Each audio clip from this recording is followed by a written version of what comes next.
December 10th, 1941, 9:30 in the morning. My uncle was 22 years old, sitting in a radio room at Pearl Harbor, monitoring distress frequencies across the Pacific. The headphones crackled. Static. Then a voice. British accent. Precise. Controlled. The kind of control that comes when a man knows he is about to die. "This is HMS Prince of Wales. We are under sustained air attack. 85 enemy aircraft, torpedo bombers, and high-level attackers. Our position is 70 miles east of Kuantan." My uncle later told me the voice never wavered, not once, not when the first torpedo hit, not when the second opened the hull like a tin can, not even when the transmission went silent. 90 minutes, that is how long it took for the most powerful battleship in the Pacific Ocean to become a tomb for 840 men. Admiral Tom Phillips went down with his ship. He never left the bridge. Officers said he stood there, hands gripping the rail, watching the water rise. He had sailed without air cover. He had not even requested it. Requesting air cover against the Japanese felt to a man of his generation and rank faintly ridiculous. I was 9 years old when I heard about the Prince of Wales. I remember my father reading the newspaper at breakfast. I remember him going very quiet. I remember my mother crying because she had a cousin in the Royal Navy. But I did not understand what it meant. Not really, not until much later. Not until I stood in a jungle clearing in India watching C-47 transport planes take off into monsoon clouds, carrying supplies to men who were supposed to be beaten, men who were supposed to be broken, men who had learned something the hard way, something we Americans would refuse to learn for another 20 years. My name is Robert Mitchell. Friends called me Bob. I flew cargo planes in World War II, not bombers, not fighters, not just a C-47 Skytrain, hauling supplies from point A to point B. I thought I would go to Europe. I thought I would fight Hitler. Instead, the Army Air Forces sent me to India in 1943 to haul crates for the British. I was mad as hell about it, until I met a man named William Slim, until I saw what 85,000 Japanese soldiers look like when they march into a trap. Until I learned a lesson that would save my life 10 years later in Korea. A lesson that could have saved 58,000 American lives in Vietnam, if we had listened. The water off the coast of Malaya that morning was flat. Gray clouds hung low. The kind of tropical overcast that promises rain but never delivers. Admiral Phillips had 2 ships under his command. The Prince of Wales, brand new 35,000 tons of steel and guns, and the Repulse, a battlecruiser from the First World War, still deadly, still proud. The Japanese pilots came in waves, perfect formation. They had trained for this, practiced on models, studied reconnaissance photographs. They knew exactly where to aim their torpedoes, exactly how to time their attacks so the ships could not maneuver away from both threats at once. The first torpedo struck the Prince of Wales at 11:44 in the morning. Port side, aft. The explosion tore through the outer hull, the inner hull into the engine room. The ship began to list immediately. Water rushed through compartments. Watertight doors that were supposed to seal automatically failed. Men scrambled. Some made it, some did not. The second torpedo hit 12 minutes later. Same side, further forward. The list increased, 15 degrees, 20. The deck tilted beneath the feet of men trying to reach life rafts. Some jumped. Some were thrown into the sea when the ship rolled. The water was warm, but it did not matter. Oil covered the surface, thick, black. It clung to skin and clothes and made swimming nearly impossible. Phillips stood on the bridge. Officers urged him to abandon ship. He refused. There is a tradition in naval warfare. The captain goes down with his ship. It is not a rule. It is not a regulation. It is simply what is done. Phillips was not the captain. He was the admiral. He commanded the entire force, but he stayed anyway. At 13:20, the Prince of Wales capsized and sank. The Repulse followed her down 50 minutes earlier. Same method, torpedoes and bombs. Same result. More than 500 men dead. The Japanese pilots returned to their carriers. Not one aircraft was lost, not one. They had been told the British were formidable. They had been warned about the legendary Royal Navy. What they saw instead was slaughter. Clean, efficient, overwhelming. In Tokyo, newspapers ran headlines about the invincibility of Japanese naval aviation. In London, Winston Churchill received the news by telephone. He later wrote that in all the war he never received a more direct shock. In Washington, American naval planners suddenly realized that battleships were obsolete. The age of the aircraft carrier had begun. But that is not the lesson I want you to understand. The lesson is this. The Japanese looked at what happened off Malaya and drew a conclusion. They concluded that the British were finished, that the Royal Navy was a hollow shell, that British soldiers were soft and British officers were incompetent, and that the entire empire was rotten from within. They were right about some of it. The forces defending Malaya and Singapore in 1941 were not Britain's best. They were garrison troops, undertrained, under-equipped, led by commanders who had never faced the Japanese in battle. The Air Force had obsolete aircraft. The Navy had been sent without carriers. But the Japanese made a fatal error. They assumed this was Britain at full strength. They assumed that what they saw in December of 1941 represented the best the British Empire could offer. They were wrong, and 3 years later, 85,000 Japanese soldiers would pay for that mistake with their lives. I arrived in India in October of 1943, 28 years old, captain's bars on my shoulders, Oklahoma dust still in my boots. I had expected Europe. I had expected to see Paris, maybe Berlin, if we got that far. Instead, I got Calcutta. Heat, humidity, monsoon rains that turned airfields into swamps, and British soldiers who looked like they had been through hell. Because they had. The first man I met was a sergeant named James Hartley. He was from Manchester. 24 years old, but he looked 40. Thin, sunburned, eyes that did not quite focus when you talked to him. He had been on the HMS Repulse when it went down. He survived, swam through burning oil, got picked up by a destroyer, got reassigned to a unit in Singapore. 3 months later, Singapore fell. Hartley spent 2 weeks in a Japanese POW camp before the British managed a prisoner exchange for wounded personnel. He was one of the lucky ones. Most of the 80,000 men who surrendered at Singapore stayed in those camps. Thousands died building the Burma Railway. Thousands more died of disease, starvation, beatings. Hartley did not talk about it much, but sometimes late at night over warm beer in the officers' mess, he would tell stories about the surrender, about throwing down his rifle, about the shame of it. We had 85,000 men, he said once. 85,000. The Japanese had 30, and we surrendered. I did not know what to say to that. What do you say to a man who has lived through the worst defeat in his nation's history? I met another man around the same time. Havildar Keshav Singh. He was Indian, 35 years old, from Punjab. He was a non-commissioned officer in the 2nd 9th Jat Regiment. He had fought at Singapore too. He had a scar across his left forearm where a Japanese bayonet had opened the skin to the bone. It had healed badly. He could not fully extend his fingers anymore. Keshav did not talk about surrender the way Hartley did. He talked about the officers. The British officers who had commanded Indian troops like they were children, who had dismissed their warnings, who had positioned them in the worst sectors and given them the oldest equipment and treated them like they were expendable. They did not believe we could fight, Keshav told me. They did not believe we were men. I thought about that a lot later, in Korea, in Vietnam. I thought about what happens when you do not trust the men beside you, when you assume they are less than you are, when you treat them like tools instead of soldiers. It gets people killed. The base where I was stationed was called Agartala, eastern India, close to the Burma border. We had a dirt runway, 3,000 feet, barely long enough for a loaded C-47. When it rained, which was often, the ground turned to soup and we could not fly. When it was dry, the dust got into everything. Engines, food, lungs. I spent my first 2 weeks learning the routes. Calcutta to Agartala, Agartala to Imphal, Imphal to forward positions that did not have names, just map coordinates. I flew supplies, medicine, ammunition, mail. Sometimes I flew wounded men back. They did not talk much. They just stared out the windows at the jungle below. I did not understand the war yet. I did not understand what had happened in Singapore or why these men looked so defeated. I was an American. We had not lost yet.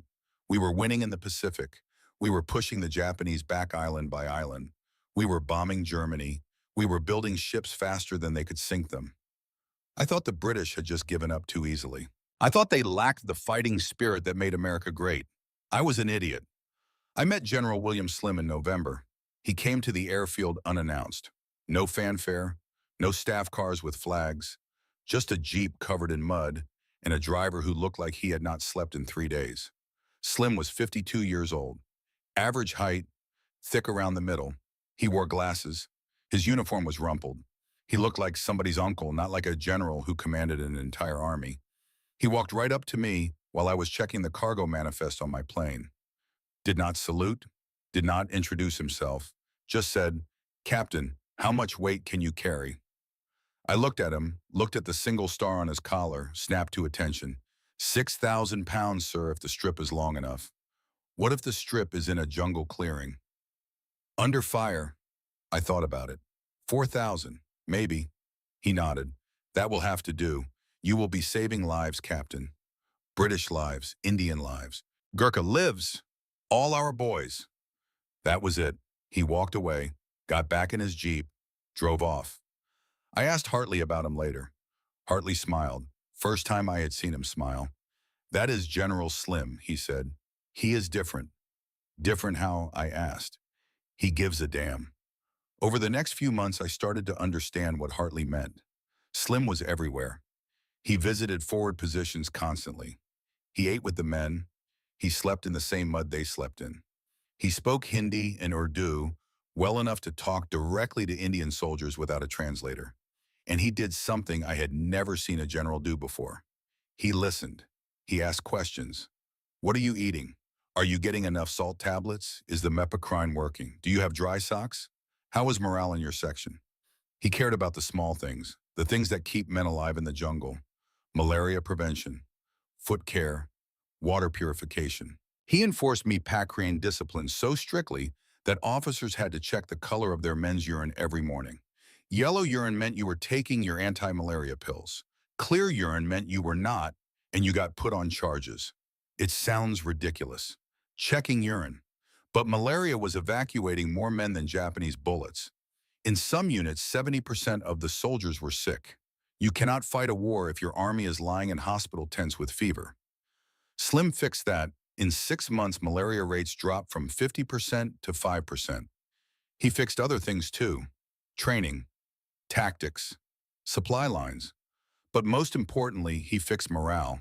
He did it by doing something simple. Something we Americans should have learned but did not. He treated every soldier like a soldier. British, Indian, Gurkha, African. It did not matter. If you wore the uniform, you were his man, and he would do everything in his power to bring you home alive.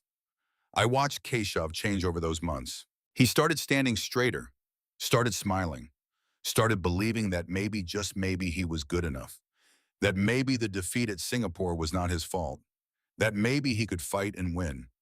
I shook Keshav's hand one day, December of 1943, after a successful supply drop. He looked surprised, like he was not used to a white officer treating him as an equal. That handshake taught me something the Army never did. If you treat men like they are lesser, they will fight like it. Treat them like warriors, and they will die like warriors. We forgot that lesson in Vietnam. While Slim was rebuilding the British Army in India, the Japanese were preparing for their greatest offensive. They had already conquered everything they wanted. Malaya, Singapore, Burma, Hong Kong, the Philippines, the Dutch East Indies. They controlled the oil, the rubber, the tin, everything they needed to keep fighting. But it was not enough. It is never enough. The Japanese High Command looked at the map and saw India. They saw the British Empire teetering. They saw an opportunity to strike a blow so devastating that Britain would sue for peace. They saw Imphal, a supply base in northeastern India, a staging ground for any British attempt to retake Burma. Take Imphal and the British would have to abandon any thought of counteroffensive. Take Imphal, and maybe the entire empire in Asia would collapse. Lieutenant General Renya Mutaguchi was given command of the operation. He had been at Singapore. He had personally witnessed the British collapse. He had seen 85,000 men surrender to a force one-third their size. He knew what the British were capable of, or he thought he did. Mutaguchi planned an offensive he called Operation Yugo. 85,000 men, 3 divisions. They would cross the Chindwin River in March of 1944. They would move fast, live off captured supplies, reach Imphal in 3 weeks. Seize the supply dumps, cut the road to Kohima, break into India itself. His staff officers warned him, "Sir, the logistics are impossible. We cannot supply 85,000 men through jungle mountains during monsoon season. We will need more time, more supplies, more transport." Mutaguchi overruled them. He had seen the British run at Singapore. He had seen them panic at the Sitang River. He knew they would run again. All he had to do was hit them hard and fast, and they would collapse just like they had in 1942. General Kotoku Sato commanded the 31st Division. His mission was to take Kohima, a town on a mountain ridge 60 miles north of Imphal. Kohima controlled the only road connecting Imphal to the rest of India. Take Kohima, and Imphal was cut off. Starve the garrison into surrender. Sato looked at the plan and told Mutaguchi it was insane. The supply lines were too long. The terrain was too difficult. The monsoon would make movement impossible. "Give me more time," he said. "Give me more supplies. Give me engineers and trucks and proper logistics."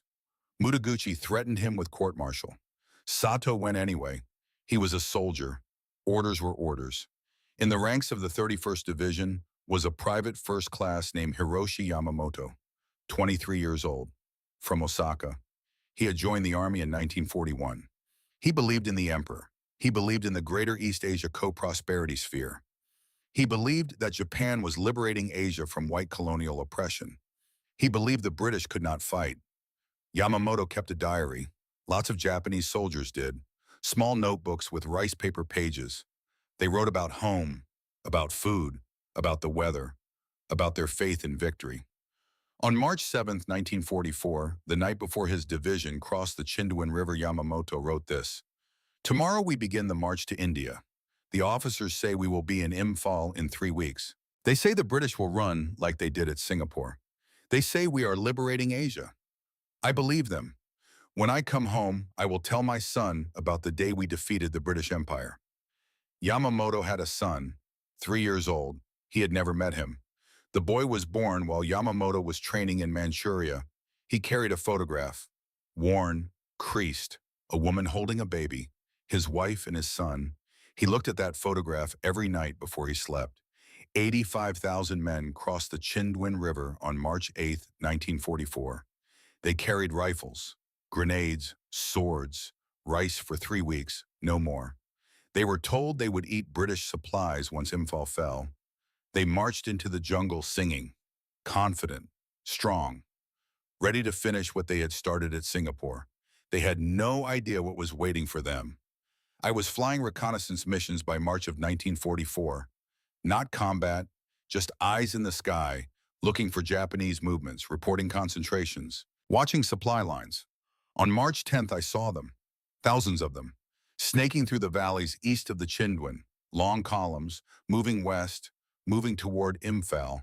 I radioed it in, command acknowledged. I expected alarm, panic, orders to evacuate. Instead, I got a single sentence from Slim's headquarters: "Good, let them come." I did not understand, not then. I thought maybe the British were going to run again, abandon Imphal, retreat to India proper, shorten the defensive lines. It made sense. Why fight in the jungle when you could fight on better ground closer to your supply bases? But that is not what Slim did. He pulled his forward divisions back. Not in panic, not in rout, in an organized withdrawal. He concentrated 4 divisions on the Imphal plain, dug them in, stocked them with supplies, and then he waited. He was building a trap. The Japanese thought they were chasing a beaten enemy. What they were actually doing was walking into a killing ground at the end of supply lines that could not possibly sustain them. I started flying more missions, supply drops, medical evacuations. Sometimes I flew so low I could see individual soldiers on the ground. British, Indian, Gurkha, Japanese. All of them looked tiny from 500 feet. All of them looked the same. I met a young Gurkha soldier named Rambahadur Gurung in late March. He was 19. From Nepal. He had joined the British Indian Army because his father had served and his grandfather had served, and it was what men from his village did. He was terrified. I could see it in his eyes. He had heard the stories about Singapore, about how the Japanese were invincible in the jungle, about how they could appear from nowhere and disappear just as fast, about how they never retreated and never surrendered. I did not know what to tell him. I was a pilot. I dropped supplies and flew away. I did not have to face bayonets in the dark. But Keshav knew what to say. I saw him talking to Ram Bahadur one evening, putting a hand on the boy's shoulder, speaking in a language I did not understand. Hindi maybe, or Nepali. Later I asked Keshav what he had told the kid. I told him that 3 years ago I was as scared as he is now. I told him that General Slim taught me something. That the Japanese are good soldiers, but they are not gods. That they bleed, that they die, that we can beat them if we stand and fight. Do you believe that? I asked. Keshav looked at me. I have to, Captain, because if I do not believe it, I am already dead. 3 weeks later, Ram Bahadur Gurung would save his entire platoon. He would earn a military medal for valor. He would fight across a tennis court in a battle so savage that 70 years later, historians would still struggle to describe it. But in March of 1944, he was just a scared kid who wanted to go home. Just like Hiroshi Yamamoto on the other side of the lines. Just like every soldier in every war. Scared, far from home. Believing what they had been told, hoping it was true. 85,000 Japanese soldiers marched toward Imphal, believing the British would run. 30,000 British and Indian soldiers dug in around Imphal, knowing they would not. Somewhere between those two beliefs, 65,000 men were about to die. And I was about to learn a lesson that America would need. A lesson about what happens when you underestimate your enemy. When you assume that early success means permanent superiority. When you confuse a beaten army with a broken people. The Japanese were about to learn that lesson the hard way. We Americans would refuse to learn it at all. The stories came out slowly, in pieces. Late at night when the heat made sleep impossible and the mosquitoes drove men outside to sit under the stars and smoke cigarettes they could not really afford. Hartley told me about Singapore one night in April of 1944. We were sitting outside the operations tent. The air smelled like diesel fuel and rotting vegetation. Somewhere in the distance, artillery rumbled. Ours or theirs, I could not tell. I was on the causeway, Hartley said. His voice was quiet, flat, like he was describing something that had happened to someone else. January 31st, 1942. We blew the causeway, thought it would slow them down, thought it would give us time. He lit another cigarette. His hand shook slightly. 3 days later, they came across anyway. Boats, rafts, swimming. We shot at them, killed hundreds, but they kept coming, like the ocean. You cannot stop the ocean. I asked him what happened next. We retreated, kept retreating. Every day new orders. Fall back to this line, fall back to that line. We were 90,000 men on an island 26 miles wide. Nowhere to go, nowhere to run. He paused, drew on the cigarette, exhaled slowly. General Percival spread us out, 70 miles of coastline. We were so thin you could walk between positions and not see another soldier for half a mile. The Japanese attacked from the northwest, 30,000 men. We had 3 times that number, but we were scattered, confused, no coordination. Hartley looked at his hands. February 15th. The water supply was failing. Shells were falling on the city. Civilians dying. Percival called us together. Said we had to surrender. Said it was over. I threw down my rifle. Just dropped it. 2,000 men from my division did the same thing. All at once, the sound of all those rifles hitting the ground. I will never forget that sound. He crushed out his cigarette. 80,000 men became prisoners that day. 80,000. I got out. Prisoner exchange. Wounded. But most of them stayed. You know what happened to them, Captain? I knew. Everyone knew. The Burma Railway. The Death Railway. Thousands died building it. Beatings, starvation, disease. Working until they dropped and then being beaten for not working. My best mate stayed, Hartley said. Tommy Henderson, from Liverpool, funniest bloke I ever met, could make you laugh in the middle of a firefight. He died in 1943, cholera, in a camp so overcrowded the guards had to burn bodies because they could not bury them fast enough. Hartley stood up, walked away, did not say goodnight. I sat there for a long time, thinking about 80,000 men surrendering, thinking about what that does to an army, to a nation, thinking about Tommy Henderson from Liverpool who died in a prison camp because his generals had failed him. And I thought about something else, something that made my stomach turn. We Americans looked at Singapore and said the British were weak, soft, colonial troops who could not fight. We said it would never happen to us. We were too strong, too well-trained, too American. 1 year later, we surrendered Bataan, 76,000 American and Filipino troops. The Bataan Death March killed 10,000 men. We were not so different after all. We just had better publicity. Keshav told me his story a few days later. We were loading medical supplies into my aircraft.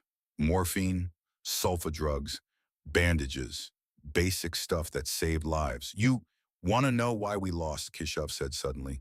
He was not looking at me. He was looking at the mountains to the east, Burma, where the Japanese were. I said yes. Our officers did not trust us. They positioned Indian troops in the worst sectors, gave us the oldest equipment, the broken radios, the worn-out trucks, the rifles that jammed, and then when the Japanese broke through, they blamed us. His jaw tightened. At Slim River, my battalion held for 18 hours. 18 hours against tanks and artillery and infantry. We had no anti-tank weapons, nothing that could stop armor. So we used what we had, Molotov cocktails, grenades. Men ran at tanks with satchel charges, blew themselves up to stop them. He turned to look at me then. We lost half the battalion, but we held, until the British battalions on our flanks retreated without telling us. We woke up surrounded, had to fight our way out, lost another quarter of our men doing it. And you know what the after-action report said? I shook my head. Indian troops broke under pressure, insufficient fighting spirit. Keshav picked up a crate of morphine, lifted it into the plane. His movements were controlled, precise, angry. I believed them, Captain. For 2 years, I believed them. I thought maybe we were not good enough. Maybe Indian soldiers really were inferior to British soldiers. Maybe the Sikhs and Jats and Rajputs, who had fought for the empire for 100 years, were just not as good as white men. He loaded another crate. Then I met General Slim.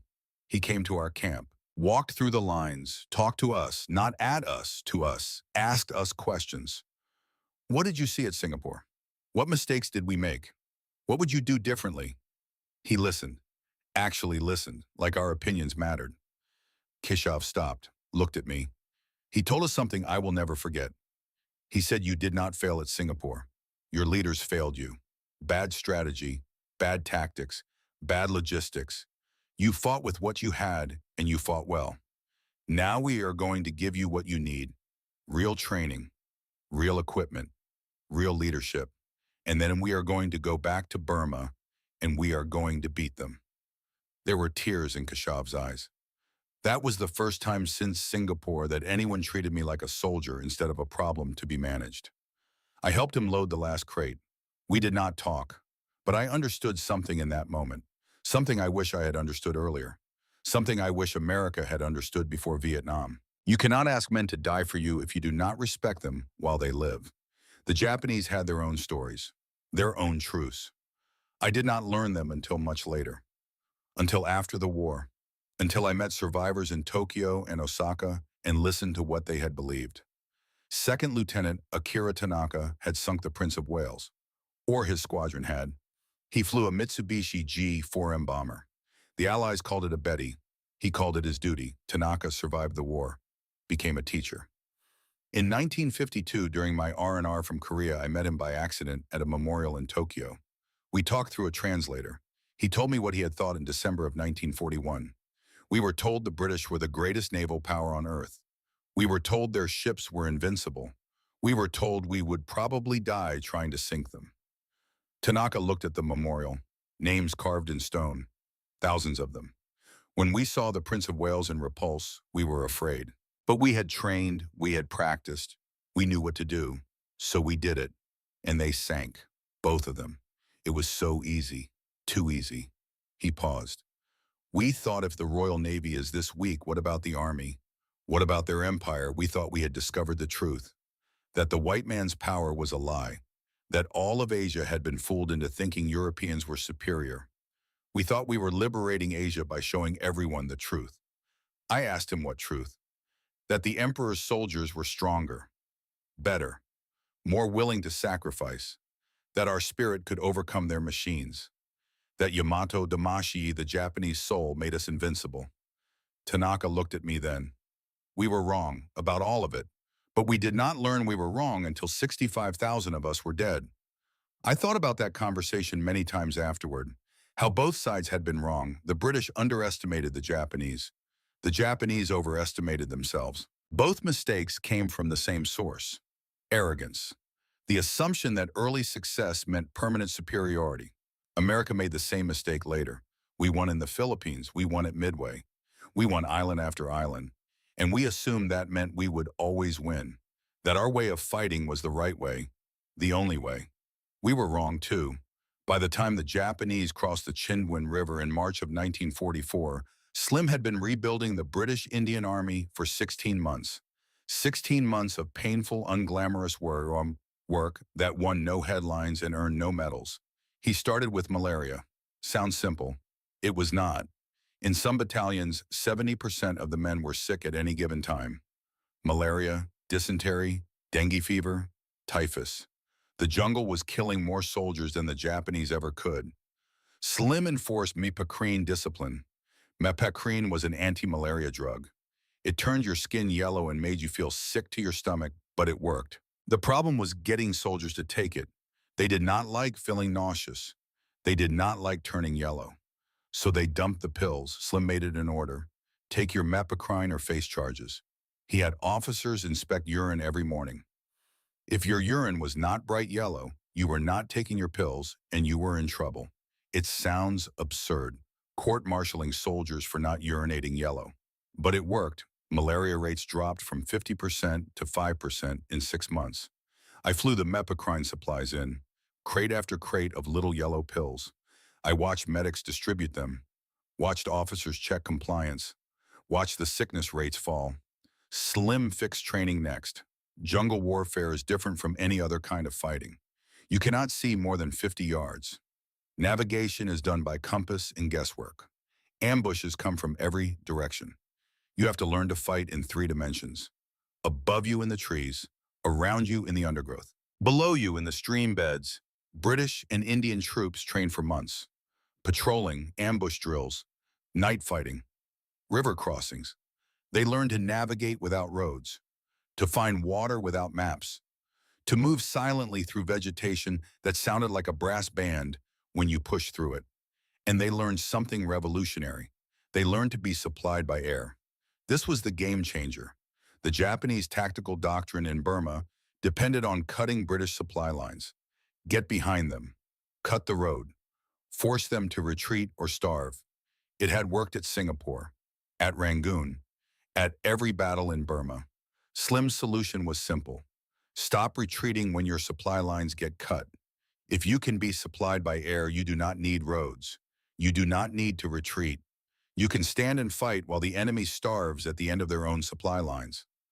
I was part of that revolution, flying C-47s low over jungle clearings, dropping supplies by parachute, food, ammunition, water, medicine, everything an army needs to survive. We practiced over and over. The troops on the ground learned to mark drop zones with colored panels. We learned to hit targets the size of a football field from 500 feet. We learned to do it in monsoon rain, at night, under fire. By February of 1944, we were good, really good. And then we got to prove it. The Battle of the Admin Box started in February of 1944. It was supposed to be another British defeat, a small supply depot in the Arakan, 7,000 men. The Japanese surrounded it, cut it off, waited for the British to panic and retreat. The British did not retreat. I flew my first combat supply drop on February 8th, 3 other C-47s with me. We took off from Chittagong at dawn, flew east over the jungle. The weather was terrible. Low clouds, rain, visibility maybe half a mile. The navigator gave me a heading. I followed it. The crew chief opened the cargo door. Cold air rushed in. I could hear the engines laboring. 6,000 pounds of supplies, rice, ammunition, medical supplies. We were flying right at our maximum weight. The drop zone appeared through the clouds. A clearing maybe 300 yards across. I could see colored panels, red and white. That meant we were in the right place. I could also see explosions, tracers. The Japanese were trying to overrun the position. We went in at 500 feet. The crew chief started pushing crates out. Parachutes bloomed, white against green jungle. I banked hard left as we cleared the zone. Something zipped past the cockpit. Bullets. Tracers. The Japanese were shooting at us. We made it out. All 4 planes, no losses. We flew back the next day, and the next, and the next. On the ground, Keshav and his battalion were fighting for their lives. They had been cut off on February 5th, surrounded, no way out. In every previous battle that would have meant retreat, abandonment, death. This time was different. The supplies kept coming. Food, water, ammunition. The men dug in, built bunkers, strung barbed wire, fought off attack after attack. Rambahadur was there too, his first real combat. He was 19 years old and terrified, but he had good sergeants, men like Keshav, men who had been through Singapore and survived, men who knew how to fight. On February 14, the Japanese launched their biggest attack, human wave assault, hundreds of soldiers charging across open ground, screaming, firing, dying. Rambahadur was in a bunker with 5 other Gurkhas. They had a Bren gun, a light machine gun. When the Japanese came, they opened fire. The Bren gun fired 500 rounds per minute. Rambahadur fed belts of ammunition. His hands were shaking so hard he could barely load them. The gun jammed, middle of the assault. Japanese soldiers 50 yards away and closing. The gunner swore, started stripping the weapon. Rambahadur looked up, saw a Japanese soldier climbing into the trench, saw the bayonet, saw the man's face, young, scared, just like him. Rambahadur grabbed his kukri, the curved Gurkha knife, swung it. The Japanese soldier fell. It was the first man Rambahadur ever killed. He vomited afterward, shook for an hour, could not eat for 2 days. But he stayed. They all stayed. For 14 days they held. And on February 24th, British reinforcements broke through. The siege was over. The Japanese retreated. They left behind 5,000 dead. They had failed. For the first time since 1941, a surrounded British position had held its ground and defeated them. I landed at the admin box on February 26. The relief force had secured the perimeter. I was bringing in more medical supplies, flying wounded out. Keshav was there, blood on his uniform, bandage around his left hand. He had not slept in 4 days, but he was smiling. "We beat them, Captain," he said. "We finally beat them." I shook his hand. It was the first time I had shaken hands with an Indian soldier as an equal. I should have done it sooner, a year sooner, but I was learning. That handshake mattered. It mattered because it represented something bigger: recognition, respect, the understanding that the color of a man's skin has nothing to do with the quality of his courage. We forgot that lesson in Vietnam.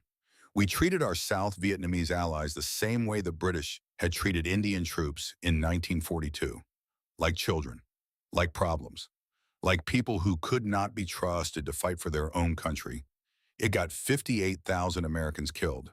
It got hundreds of thousands of Vietnamese killed. It lost us a war we should have won, because we did not learn from Keshav. We did not learn from the admin box. We did not learn that respect and trust are not weaknesses. They are force multipliers. While we were learning to win, the Japanese were preparing to lose. March 8, 1944. I was flying reconnaissance. High altitude, 20,000 feet. Oxygen masks and cold that made your teeth ache. I saw them crossing the Chindwin. Thousands of them, long columns snaking through the valleys. They moved like ants, purposeful, organized, confident. 85,000 men, 3 divisions, the 15th Division heading for Imphal from the south, the 33rd from the north, the 31st General Sato's division heading for Kohima. I radioed it in, gave coordinates, estimated numbers, expected a scramble. expected panic, expected orders to evacuate forward positions. Instead, I got a message from Slim's headquarters. 3 words. Good, let them come. I did not understand, not then. I thought maybe the British were going to run again. It made sense. Strategic withdrawal, shorten your lines, fight closer to your supply bases. But Slim was not running. He was building a trap. He pulled his forward divisions back, not in panic, in an organized, deliberate movement. He concentrated them on the Imphal Plain. 4 divisions, 40,000 men, dug in, supplied, ready. The Japanese thought they were chasing a beaten enemy. They thought the British were running scared just like at Singapore. They thought all they had to do was keep pushing and the whole thing would collapse. They were wrong. Slim wanted them on the Imphal Plain. Flat ground, no jungle. Perfect for artillery, perfect for armor, perfect for airstrikes, and most importantly, at the absolute limit of Japanese supply lines. The Japanese were walking into a meat grinder, and they did not know it. I met Slim again in late March. He came to the airfield. Same Jeep, same tired driver. He looked older, thinner, the weight of command. He walked up to my aircraft. I saluted. He waved it off. Captain Mitchell, your squadron has done outstanding work. Thank you, sir. I need you to do more, much more. In about 2 weeks, Imphal will be surrounded, completely cut off. 90,000 men. They will depend entirely on air supply, food, ammunition, medicine, reinforcements, everything. Can you do it? I looked at him, looked at his eyes, saw absolute certainty, no doubt, no fear, just calm determination. Yes, sir, we can do it. He smiled. First time I had seen him smile. I know you can, because if you cannot, we lose. Simple as that. But I do not think you will let us down. He got back in his Jeep, drove away. I stood there for a long time, thinking about 90,000 men depending on a bunch of 47 pilots to keep them alive, thinking about what happens if we fail. I thought about Tommy Henderson from Liverpool, dead in a POW camp. I thought about Keshav throwing down his rifle at Singapore. I thought about Ram Bahadur shaking in a bunker at the admin box. I thought about doing my job, about not letting them down. 2 weeks later, the Japanese cut the road to Imphal. The siege began, and for the next 4 months I would fly more missions than I had flown in my entire life, more than I would fly in Korea, more than I would fly anywhere. 147 missions in 90 days, through monsoons, through enemy fire, through weather that should have grounded every aircraft. We did not stop, could not stop, because 90,000 men were counting on us, and this time we were not going to let them down. Late March 1944, the road between Imphal and Kohima was cut, 60 miles of mountain highway, the only supply route connecting 90,000 men at Imphal to the rest of India. General Sato's 31st Division came down from the mountains like a hammer, 15,000 men. They hit Kohima on April 4th. The garrison there numbered 1,500 fighting troops, British, Indian, a few Gurkhas. They were supply personnel mostly, clerks, drivers, cooks, men who had joined the army to pack parachutes and file paperwork not to die on a hilltop in Assam. But that is what they did. They died. And before they died, they fought. The perimeter shrank day by day, from the entire ridge to Garrison Hill, from Garrison Hill to a space measured in hundreds of yards. At the center of the defensive position was a tennis court, peacetime British India. Officers in white playing tennis while bearers brought gin and tonics.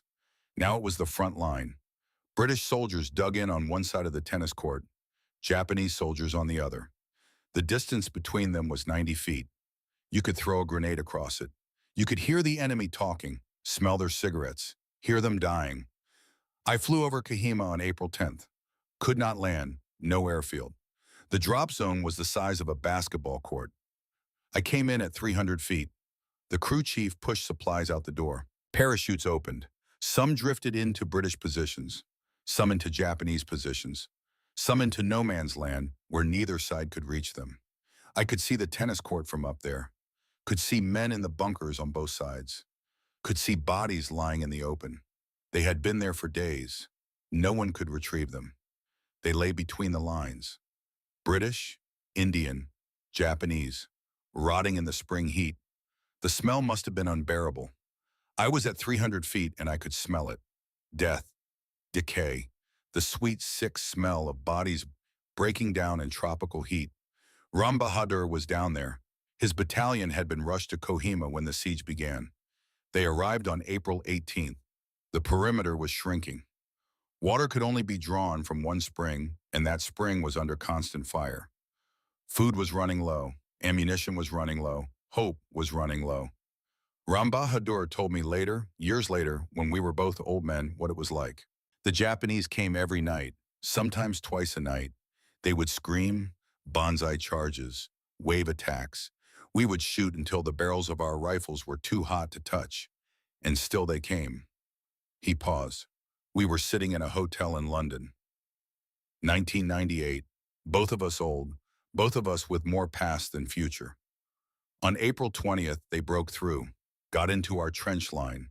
Hand-to-hand fighting, kukris and bayonets, no room for rifles, just knives and hate and fear. Ram Bahadur had been 20 years old, a boy. He killed 4 men that night with his kukri, 4 men whose faces he remembered for the rest of his life.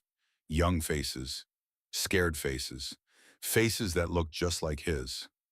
There was one moment, he said, a Japanese soldier, maybe 18 years old. We were both exhausted, both bleeding. We looked at each other across maybe 5 feet of trench, and I saw it in his eyes. He did not want to be there either. He was just as scared as I was, just as tired, just as far from home. I asked what happened. He charged. I killed him. Because that is what you do. You kill or you die. There is no third option. Ram Bahadur was awarded the Military Medal for Gallantry. The citation said he held a critical position against overwhelming odds. It did not say he wept afterward. It did not say he could not eat for 3 days. It did not say he had nightmares for 50 years. You do not get medals for the qualities, only for the deed. Private First Class Hiroshi Yamamoto was on the other side of that tennis court, part of General Sato's 31st Division. He had marched from the Chindwin River in 3 weeks, through mountains, through jungle, carrying 60 pounds of equipment and enough rice for the march, not enough for the siege. By April 20th, Yamamoto had not eaten in 2 days. His diary, which I read years later in a museum in Osaka, documented his decline. April 5th, reached Kohima. The British are here. Fewer than we expected. Officers say we will take the position in 3 days. April 10th, still fighting. Rice running low. Officers say supplies are coming. April 15th, no rice for 1 day, 8 emergency rations, leaves, bark from trees, stomach hurts. April 20th, cannot remember when I last ate. Many men sick, dysentery, malaria, we attack anyway. Must take hill before we are too weak. Yamamoto was wounded on April 21st, shrapnel from a grenade. Not fatal, but bad enough. Left leg. He could not walk. His squad mates left him in a bunker. Told him they would come back. They did not come back. Most of them died in the next attack. Yamamoto lay there for 2 days, bleeding, starving, delirious. He could hear fighting above him, explosions, screams, the sound of men dying in a language he understood and men dying in languages he did not. On April 23rd, British and Indian troops cleared his bunker. They found him, half dead, covered in his own filth, barely conscious. Of course, they could have killed him. Some British soldiers did kill wounded Japanese. Some Japanese killed wounded British. War makes animals of everyone eventually. But the Indian soldier who found Yamamoto did not kill him. He called for a medic. They carried Yamamoto out, gave him water, bandaged his leg, saved his life. Yamamoto told me in 1952 that he wept when they gave him water, not from pain, not from relief, from shame. I was taught that surrender is dishonor, that death is better than capture, that a true soldier of the emperor never allows himself to be taken alive. But I was so thirsty, so hungry, so tired of watching friends die. When the Indian soldier gave me water, I understood something. I understood that I wanted to live more than I wanted to die with honor. He looked at me. We were in Tokyo, at a memorial for the war dead. Both of us were in civilian clothes. Both of us were trying to make sense of what we had done and seen. That Indian soldier was Havildar Keshav Singh. I learned his name later. He saved my life. But more than that, he taught me that the enemy is not a monster. The enemy is a man. And mercy is not weakness. Mercy is what separates us from animals. I thought about that a lot in Vietnam. I thought about it when I saw American soldiers treating Vietnamese prisoners like they were less than human. I thought about it when I saw us make the same mistakes the Japanese had made, the same mistakes the British had made before they learned better. I thought about Keshav giving water to Yamamoto, and I wished we had learned that lesson before 58,000 Americans came home in boxes. The British 2nd Division fought through to Kohima in late April. They came up the road from Dimapur, fighting through roadblocks, Japanese ambushes, defended positions every mile. It took them 2 weeks to cover 30 miles. I flew over that road every day. Watch the 2nd Division advance. Watch them take ground yard by yard. Watch them die doing it. On May 4th, they linked up with the Kohima garrison. The siege was broken, but the battle was not over. The Japanese held the high ground, held the ridges. They were starving and sick and running out of ammunition, but they did not retreat. General Sato sent message after message to Mutaguchi. Request permission to withdraw, request supplies, request reinforcements, request anything. Mutaguchi sent back orders to hold, to fight to the death, to trust in Japanese spirit. Sato stopped obeying orders on May 25th, simply stopped. He withdrew his division without permission, without orders, an act of insubordination so extreme in the Japanese army that it should have resulted in immediate execution. But by May of 1944, everyone knew the truth. The offensive had failed. Imphal had not fallen. Kohima had not fallen. 85,000 Japanese soldiers were dying in the mountains and jungles of Assam, and no amount of Yamato Damashi was going to save them. The monsoon arrived in early June. Rain like I had never seen. Not rain. Walls of water falling from the sky. The jungle turned into a swamp. Roads became rivers. Rivers became torrents. And 85,000 Japanese soldiers began the long walk back to Burma. They called it the Road of Bones. I flew reconnaissance over the retreat in mid-June, saw things I will never forget, cannot forget. Do not want to remember, but cannot stop remembering. Thousands of men walking east, staggering east, crawling east. The road was lined with bodies, men who had sat down to rest and never stood up. Men who had died of starvation, disease, exhaustion. Men who had been left behind because their units could not carry them. I saw a Japanese soldier sitting against a tree, just sitting, eyes open, dead. He had been dead for days, but no one had moved him because everyone was too weak to bury anyone anymore. I saw another soldier lying face down in a stream, drowned trying to drink, too weak to walk. All of them knowing they were to walk. All of them knowing they were probably going to die, but trying anyway. I thought about dropping food. I asked my CO. He said no. They are the enemy. Let them starve. I followed orders. But I thought about those men, boys, teenagers, following orders, believing what they had been told, dying for a lie, just like Tommy Henderson from Liverpool, just like thousands of American boys who would die in Vietnam believing we were winning right up until the moment we lost. The numbers from Imphal and Kohima are hard to comprehend. 85,000 Japanese soldiers crossed the Chindwin in March. By August, only 20,000 were combat effective. 30,000 were dead. The rest were wounded, sick, or missing. The British and Indian forces lost 17,000 killed and wounded. Bad, but nothing compared to the Japanese losses. It was the worst defeat in Japanese military history up to that point. Worse than any battle in China. Worse than Guadalcanal. Worse than anything. And it was entirely preventable. If Mutaguchi had listened to his staff officers, if he had planned proper logistics, if he had been willing to adapt when the plan failed. But he was not willing. He was certain. He knew the British were weak. He knew Japanese spirit would prevail. He knew all he had to do was push hard enough and the enemy would break. He was wrong. And 65,000 men paid for his mistake. While the Japanese were dying in the mountains, I was flying the longest missions of my life. The Imphal's airlift. 90,000 men cut off. completely dependent on air supply. We flew everything: food, ammunition, fuel, medical supplies, reinforcements.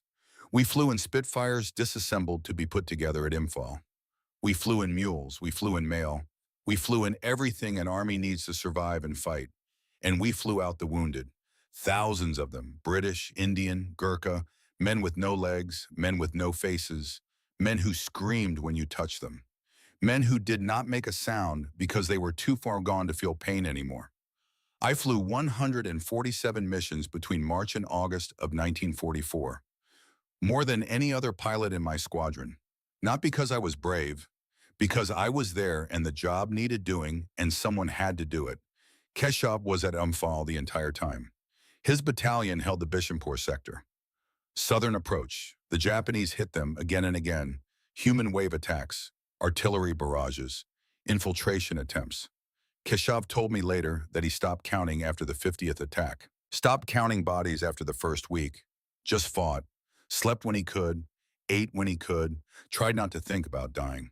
There was a moment in May, he said, a Japanese artillery barrage. Direct hit on the bunker next to mine. Killed 6 men instantly. I was maybe 20 feet away. Felt the heat. Felt the blast. Heard the screams. He paused. I thought, this is it. This is where I die. Not at Singapore where I surrendered, but here, fighting, standing my ground.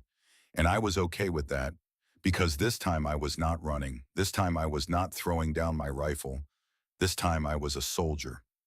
Keshav survived. His battalion took 40% casualties. But they held, never retreated, never broke, never gave the Japanese an inch they did not pay for in blood. On June 22, 1944, the road from Kohima to Imphal was reopened. British armor drove through, engineers behind them repairing the road, supply trucks following. The siege was over. The British had won. I flew into Imphal that day. Landed on a runway that had been under fire for 3 months. Taxied past wrecked aircraft, shell craters, burned out vehicles. Keshav was there, waiting. He had lost maybe 30 pounds. His uniform hung off him. His eyes were sunken, but he was smiling. He walked up to my aircraft, saluted. I saluted back. Then he hugged me. Full embrace, Indian soldier hugging American officer. Broke every regulation, did not care. We won, Captain. We stood and we won. I hugged him back. Both of us had tears in our eyes. Both of us understanding what this meant. Not just a military victory. Proof. Proof that the British Indian Army was not broken. Proof that Indian soldiers were not inferior. Proof that courage and discipline and good leadership could overcome any odds. 3 years earlier, Keshav had thrown down his rifle at Singapore. Now he had defended Imphal for 4 months and won. That is what good leadership does. That is what William Slim did. He took beaten men and made them believe in themselves again. And then they proved him right. We forgot that in Vietnam. We had brave South Vietnamese soldiers, dedicated soldiers, soldiers who wanted to defend their country, but we did not trust them, did not respect them, did not give them the leadership and support they needed. And we lost, just like the British lost Singapore, for the same reasons. Mutaguchi was relieved of command in July. Sato was court-martialed, but the case was quietly dropped because too many officers agreed with his decision to retreat. The 15th Army was destroyed as a fighting force. Japan never launched another major offensive in Burma. Slim went the other way. Forward. By December of 1944, the British Indian Army was invading Burma, not retreating, not defending, attacking. I flew support missions for the advance. Watched them cross the Chindwin. Watched them take back everything they had lost. The Battle of Meiktila and Mandalay in February and March of 1945 was a masterpiece. Slim feinted north toward Mandalay, made the Japanese think that was his main effort. While they concentrated there, he sent 4th Corps on a 300-mile march down the Meitha Valley to seize Meiktila. Meiktila was the Japanese supply hub for central Burma. Take Meiktila, and the Japanese had no fuel, no ammunition, no food. They would have to retreat or starve. Slim took Meiktila on March 4th. The Japanese counterattacked desperately, threw everything they had at the city, failed, lost, retreated. By May, Rangoon was liberated. Burma was free. The British Indian Army had marched over 1,000 miles, defeated every Japanese force in their path, avenged Singapore. I was there when they entered Rangoon, flew in supplies for the occupation, saw British and Indian troops marching through streets they had evacuated 3 years earlier, some of them crying, some of them laughing, all of them understanding what they had achieved. Hartley was there, Sergeant James Hartley, the kid who had survived the sinking of the Repulse and the fall of Singapore. He had led a platoon through the entire Burma campaign, lost half his men, kept fighting. I found him sitting on the steps of a pagoda in Rangoon, just sitting, staring at nothing. "You all right, Sergeant?" He looked up, smiled, tired smile.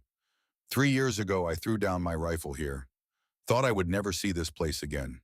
Thought we had lost forever." He stood up, looked around. "But we came back. We learned, we got better, and we won." That is the lesson. That is what I learned flying supplies for the British in Burma. You can lose. You can lose badly. You can be humiliated and defeated and broken. But if you learn from it, if you adapt, if you get better, you can come back. The British did it, from Singapore to Rangoon, from the worst defeat in their history to total victory. America could have done it in Vietnam. We had time, we had resources, we had brave soldiers. What we did not have was the willingness to learn, the humility to admit we were wrong, the flexibility to change. We kept fighting the same way, making the same mistakes, assuming that more firepower and more troops would eventually break the enemy, just like Mutaguchi, just like the Japanese in 1944, and we got the same result. I met Hiroshi Yamamoto again in 1950. Tokyo. I was on R&R from Korea, walking through a memorial park, saw him standing in front of a wall of names, thousands of names, Japanese soldiers who died in Burma. He recognized me, I do not know how. 7 years since the war ended, both of us in civilian clothes. But he walked up and bowed. "Captain Mitchell, I remember your airplane, C-47, American markings. You flew over Kohima many times. We talked for 2 hours, through a translator at first, then partially in English. He had learned some English, was teaching high school, history. I asked him what he taught about the war. I teach that we were wrong, about the British, about the Empire, about spirit overcoming material reality. I teach that we misjudged our enemy and it cost 65,000 lives. I teach that arrogance kills." He looked at the memorial wall. "I have students ask me, were the British soldiers brave? I tell them, yes, braver than we gave them credit for. I have students ask me, were we wrong to fight? I tell them that whether we were right or wrong to fight, we were definitely wrong about how to fight. We assumed, we did not learn, we did not adapt, and we died." I told him about Korea, about how I was applying lessons from Burma, air mobility, respecting Allied troops, not underestimating the enemy. He nodded. "Will America remember these lessons?" I said, "I hope so." He looked at me. "I hope so too. Because if you forget, you will pay the same price we paid, the same price the British paid before they learned. War forgives many things. It does not forgive arrogance." 15 years later, we forgot. Vietnam, 58,000 Americans dead, hundreds of thousands of Vietnamese dead, all because we forgot. We assumed the North Vietnamese would break if we hit them hard enough, just like the Japanese assumed about the British. We assumed our South Vietnamese allies could not fight, just like the British assumed about Indian troops in 1942. We assumed we knew better, just like Mutaguchi. We were wrong about all of it, and we paid. 1998, London, a reunion of Burma veterans. I was 78 years old, flew over from Oklahoma. Had not seen most of these men in 50 years. Keshav was there, 83 years old, retired colonel in the Indian Army. He had fought in the India-Pakistan wars, trained 3 generations of officers. He walked with a cane now. The bayonet wound from Singapore had never properly healed. Hartley was there, 78, owned a pub in Manchester, married, 6 grandchildren. Still had nightmares about the Repulse sinking. Ram Bahadur came from Nepal, 73 years old, walked 5 miles every morning, still carried his kukri, said it reminded him of who he was. Yamamoto came from Japan, 77, retired teacher, brought his grandson, wanted the boy to meet the men who had been his grandfather's enemies and were now his friends. We went to the Imperial War Museum, looked at exhibits about Burma, read the casualty figures, looked at photographs of young men who were now old or dead. There was a moment when we were standing in front of a display about Kohima, a model of the tennis court, the defensive positions, the attack routes. Rambahadur pointed to a spot on the model. I was here, April 20th, 1944. Killed a Japanese soldier right there. Yamamoto looked at the same spot. My unit attacked there, April 20th. I lost 3 friends that day. They looked at each other. Old men remembering young men's war. Then Yamamoto bowed. Rambahadur did not know how to respond, so he stuck out his hand. They shook hands. Enemy soldiers who had tried to kill each other 54 years earlier. Friends now. Brothers in the strange fellowship of men who have seen combat and survived. We went to dinner afterward, the 5 of us, drank too much, told stories, laughed, cried, remembered the ones who did not come home. Keshav proposed a toast to William Slim, the man who taught us we were good enough. We drank. Hartley proposed another. To the ones who did not make it, Tommy Henderson and 10,000 others, may we never forget them. We drank. I proposed the last one. To the lesson, may we learn it, may we remember it, may we never have to pay that price again. We drank, but we were wrong about that last part. America had already paid. Vietnam, we had not learned, we had forgotten, or we had never believed it in the first place. And now here I am, 82 years old, telling you this story because the lesson matters, because we are still making the same mistakes, because every generation thinks it knows better than the last one, and every generation has to learn the hard way. Do not underestimate your enemy. Do not assume early success means permanent superiority. Do not treat your allies like children. Do not confuse confidence with certainty. And most of all, do not stop learning. Do not stop adapting. Do not stop listening to the men who are actually doing the fighting. William Slim knew that. The British learned it. The Japanese learned it too late. In America, we learned it in Burma. Forgot it in Vietnam. Learned it again in Iraq. Forgot it again. Maybe this time we will remember. Maybe. There is a memorial at Kohima, in the cemetery where they buried the dead. It has an inscription. You probably know it. Everyone who studies military history knows it. When you go home, tell them of us and say, for your tomorrow, we gave our today.